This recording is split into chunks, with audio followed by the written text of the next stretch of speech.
Trent Alexander-Arnold isn't just a fullback, he's a cheat code. Fish and chips Roberto Carlos. As good as the Brazilian was, you could argue Trent is even better. Not only does Trent have the long shots, the incredible passing range, and the ability to pick out an inch-perfect cross from anywhere on the pitch, but he also completely changed the way football looks at the fullback position. He revolutionized it. At Liverpool, he wasn't just a defender who attacked, he was a playmaker who just happened to start at right back. And now, he's gonna do it for Los Blancos. He's not joining Real Madrid to just fit in. He's coming to transform the squad. Since Marcelo left the Bernabeu, Madrid haven't had a true attacking weapon at fullback. And in the past, whenever they did have an attacking fullback, it was never on the right-hand side. Sure, Dani Carvajal has been loyal, reliable, great defensively, but going forward, he looks nothing like this. Trent Alexander-Arnold, simply superb. What a moment for Trent Alexander-Arnold! Alexander-Arnold, oh magnificent! Alexander-Arnold, special moment in front of the Kop for the teenager. Now, for the first time in ages, Real Madrid have found a right back with the potential to change games. Someone that can unlock the haram low blocks of La Liga. A player who already has experience breaking Barcelona hearts. Another Galactico. Trent isn't just highlight reels and Hollywood passes. He's delivered on the biggest stages. He's played in 3 Champions League finals. He has more assists in a single season than most midfielders will ever dream of. He's a Champions League winner, 2-time Premier League winner, FA Cup, Carabao Cup. He did it all before turning 25. And now, he's coming to a club that already loves to win. A club that is going to surround him with even more talent to cross to. He's going to go from whipping balls to Darwin Núñez to Mbappé. The Madrid team is going to be so scary, because before Vini would stretch defenses on the left, Bellingham would break through the middle, but who was there to unlock the back line? Who was there to swing the perfect cross to break Getafe's terrorist back line, or break down Mallorca when they put their whole club, including the water boy, in the box to defend? Trent can do all of that. He can deliver the pinpoint pass when Madrid need a goal in the dying minutes of a Champions League match. This is how Trent Alexander-Arnold will help Real Madrid conquer Europe once again. The whole time we thought Trent was trying to recruit Jude to Liverpool.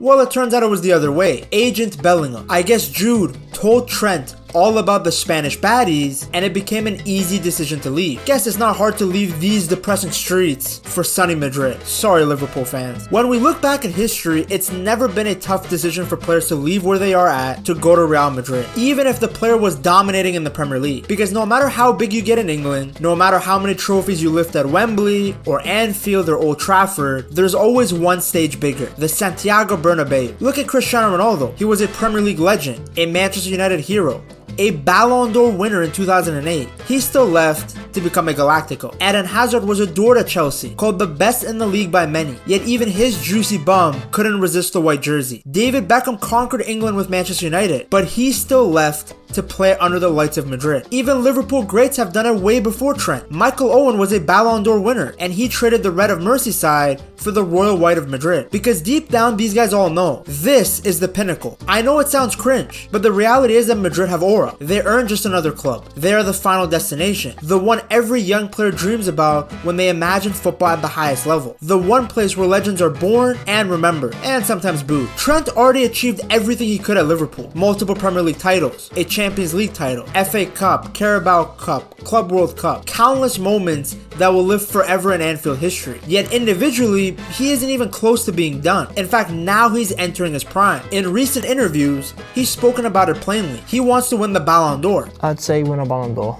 Really? Yeah, That's for sure. the last one I thought you'd go for. No, I'd say win a Ballon d'Or. Okay, talk to me about that. Why have you gone for that one? Because I believe I can. And he knows to do that, he needs more than domestic silverware. He needs to win another Champions League. He needs to dominate Europe again, and where better to chase that dream than the club that has won the most Champions Leagues. I understand why Liverpool fans are pissed, because in the past when Liverpool players left or tried to leave like Gerrard, it was because Liverpool simply weren't good enough. Gerrard especially was on some pretty mediocre teams after they won the Champions League in 2005. Trent, on the other hand, is leaving a Liverpool team that just won the Prem, a team that had finished first in the Champions League group stages, a team that at one point could have won the treble. So it did feel a bit disappointing to see Trent essentially say that he doesn't think the club is good enough for him anymore. Also, he's an academy player leaving on a free, so Liverpool don't get a penny back. But Trent's decision, from his perspective, at least makes sense. Madrid might have had a disappointing season in 2025, but they do not tolerate failure for long. They rarely have 2 bad seasons in a row. And as good as Liverpool are, their best players are only getting older. Who knows if Salah can replicate 2024 again? How many years does Van Dijk have left in him? Liverpool are going to go through a rebuild under Slot one way or another. Meanwhile, Madrid have a team filled with young players who are already good. Mbappé, Bellingham, Vini, Camavinga, Arda Güler, Tchouaméni. They're not just built for today, they're built for the next 6 years. Trent didn't leave Liverpool for just any opportunity. He left for the opportunity, the chance to become immortal. According to The Athletic, Trent told Slot face to face during the March international break that he was going to leave when his contract expired at the end of the 2025 season. He explained how he felt at this stage of his career, he needed to step out of his comfort zone and pursue a new challenge. What he's saying sounds good, but let's be honest, it's PR. He's just trying to politely say that Real Madrid are way bigger and better than Liverpool. Slot expressed his disappointment,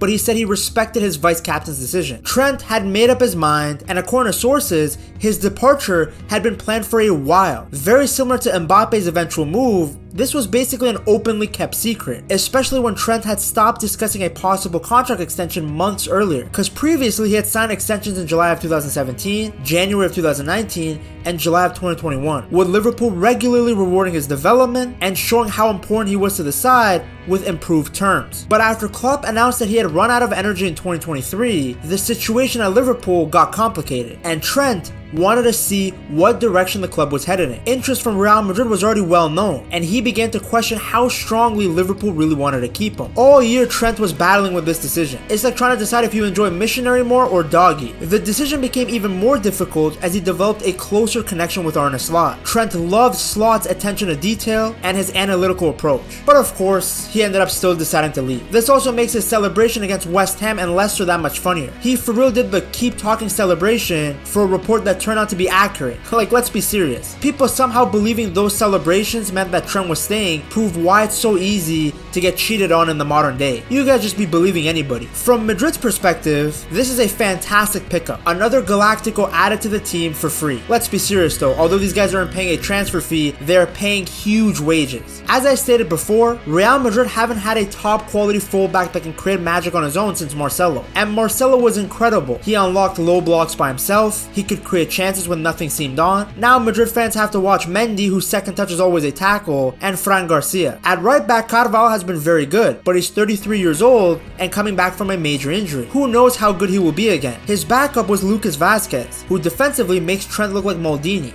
Anybody that thinks Trent is a defensive liability has clearly never seen Kafukas play. Like, Vazquez is basically a pylon. Respect to the guy for playing with full energy, and it's not really his fault that he's being played out of position, but come on bro. When Valverde was used at right back, the team was better, but he's supposed to be the engine of the midfield. While his versatility is impressive, putting him at fullback strips away what he does best: drive forward, create chaos, and dominate midfield duels. Madrid were covering cracks, not actually solving the problem. Now, they don't have to do that anymore. Trent gives Madrid a natural world-class right back who doesn't just plug a hole, he elevates the entire team. Now, of course, Trent doesn't come without baggage. From fans, that defensive right there was so bad. How was Alexander-Arnold was just standing there, bro? To pundits. There's no doubt that Trent Alexander's positioning and defending has taken a turn for the worse. Defending is not his forte. There is heavy criticism on Trent's weaknesses, rather than an appreciation for what he does well. And Trent Alexander-Arnold has thundered one into the back of the Chelsea net.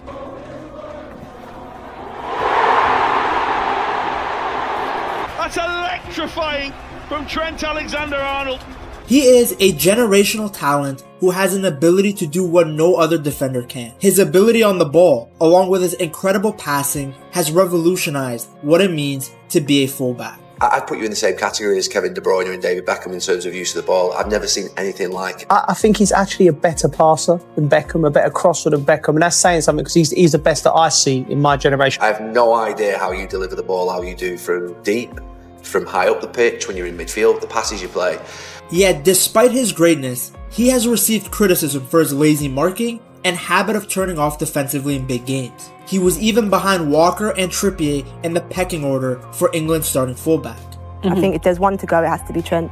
Yeah, I think I'd have to tend to agree. But would a player who is a defensive liability be nominated for Defender of the Year, help his team win the Champions League, become a Premier League champion? Done this, that and the other, but people won't talk about that. When it comes to Trent, the praise is never as loud as the disrespect. People want to act like he is the only fullback to make defensive mistakes. If a goal is his fault, you will see it everywhere, on TV, on social media. I still think Alexander-Arnold defensively is going to be a liability. He has to become more serious about his defending. This is where Liverpool's goals have been conceded this season.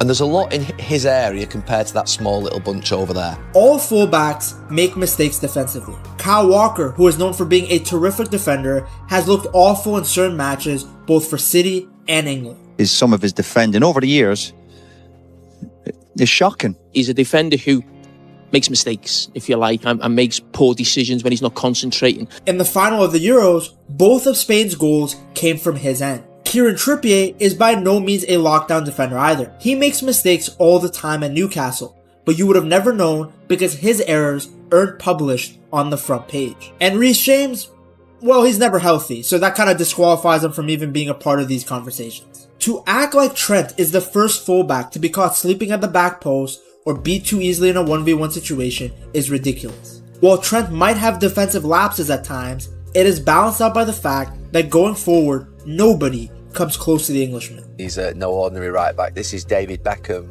Kevin De Bruyne playing at fullback. There is a reason he has the most assists from any defender in Premier League history. Trent is the only defender to create 100 plus big chances across the last 7 Premier League campaigns. Not only has he been directly involved in more goals than any other defender in the Premier League since 2018, but he also ranks first among defenders in assists and goals from outside the box. Truly, I think we can call him generational because his passing range and ability to create is not normal for a fullback. Absolutely exceptional. And his attacking stats, to be fair, if you look at them, you know, he's absolutely brilliant in terms of his passes into the final third.